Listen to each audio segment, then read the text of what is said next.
Jubilee Hills BRS MLA Maganti Gopinath అనారోగ్యం కారణంగా కన్నుమూశారు.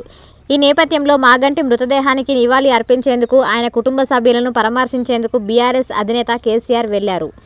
ఈ సందర్భంగా కేసీఆర్ భావోద్వేగానికి లోనయ్యారు. కాసేపటి క్రితమే బీఆర్ఎస్ అధినేత కేసీఆర్ మాగంటి గోపీనాథ్ ఇంటికి చేరుకున్నారు. అనంతరం మాగంటి భౌతిక గాయం వద్ద పుచ్చగుచ్చం ఉందని నివాళి అర్పించారు. ఈ క్రమంలో కేసీఆర్ భావోద్వేగానికి గురై పెద్దయన కన్నీరు పెట్టుకున్నారు. మాగంటి మృతదేహాన్ని చూసి ఆవేదన చెందారు. అనంతరం మాగంటి కుటుంబ సభ్యులను పరామర్శించారు. అండగా ఉంటానని భరోసా ఇచ్చారు. మాగంటి కుమారుడిని ఆప్యాయంగా దగ్గరకు తీసుకొని ధైర్యం చెప్పినారు. అనంతరం మాగంటి కుటుంబం సభ్యులను పరామర్శించారు. అండగా ఉంటానని భరోసా ఇచ్చారు. మాగంటి కుమారుడిని ఆప్యాయంగా దగ్గరికి తీసుకొని ధైర్యం చెప్పినారు. కాసేపటి క్రితమే బీఆర్ఎస్ అధినేత కేసీఆర్ మాగంటి గోపీనాథ్ ఇంటికి చేరుకున్నారు.